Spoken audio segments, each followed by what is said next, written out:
मोदी सरकार की लापरवाही और गैर जिम्मेदाराना रवैये की वजह से देश में कोरोना की दूसरी लहर ने जमकर कहर बरपाया। संक्रमितों की कुल संख्या 3 करोड़ पार कर गई है। इसमें से 1 करोड़ मामले केवल पिछले 50 दिनों में दर्ज किए गए। भारत में एक्टिव केस अभी भी 6 लाख से ज्यादा बने हुए हैं। अमेरिका और ब्राजील के बाद भारत में ही सबसे ज्यादा एक्टिव केस हैं। स्वास्थ्य मंत्रालय के ताजा आंकड़ों के अनुसार पिछले 24 घंटों में 51,667 नए कोरोना केस आए और 1,329 संक्रमितों की जान चली गई है। भारत में कोविड का पहला केस 30 जनवरी 2020 को सामने आया था। पहले केस से लेकर 1 लाख मामले पहुंचने तक भारत को 100 से ज्यादा दिन लगे थे। जाने कब कब कितने केस आए और कितने दिन लगे।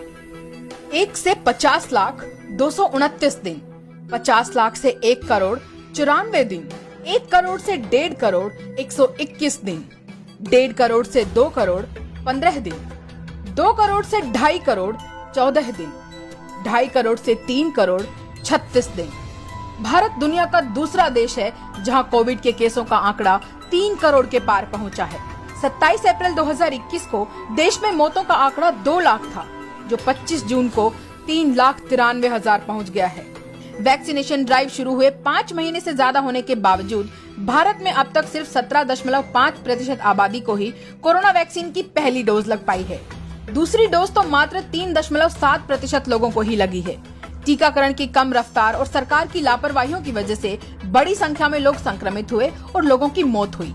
अस्पतालों में बेड, वेंटिलेटर, दवाओं और ऑक्सीजन की कमी ने बहुत से लोगों की जान ले ली। देश के सामने अभी तीसरी लहर का खतरा बरकरार है। श्री राहुल गांधी जी और कांग्रेस पार्टी लगातार सरकार को सचेत कर रहे हैं।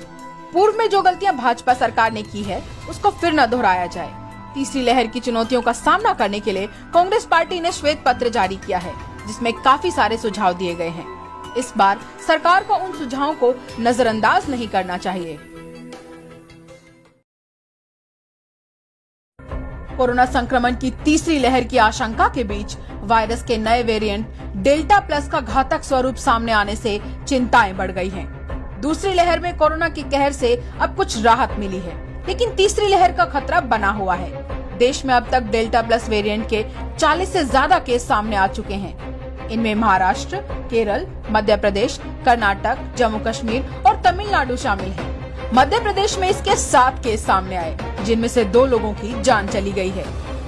विशेषज्ञों ने डेल्टा प्लस वेरिएंट के 3 लक्षणों की पहचान की है।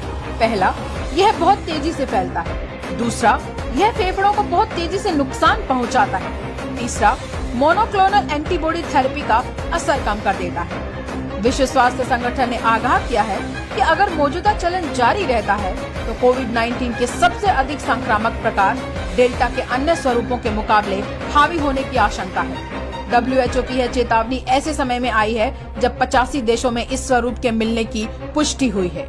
लेकिन मोदी सरकार पहले की ही तरह अभी भी मूक दर्शक बन तमाशा देख रही है, जिस पर सवाल उठाते हुए श्री राहुल गांधी जी ने सरकार से कुछ सवाल किए हैं। डेल्टा प्लस वेरिएंट पर मोदी सरकार से प्रश्न, इसकी जांच व रोकथाम के लिए बड़े स्तर पर टेस्टिंग क्यों नहीं हो रही? वैक्सीन इस पर कितनी प्रभावशाली है व पूरी जानकारी कब मिलेगी? तीसरी लहर में इसे नियंत्रित करने का क्या प्लान है? सरकार को वक्त रहते सचेत हो जाना चाहिए।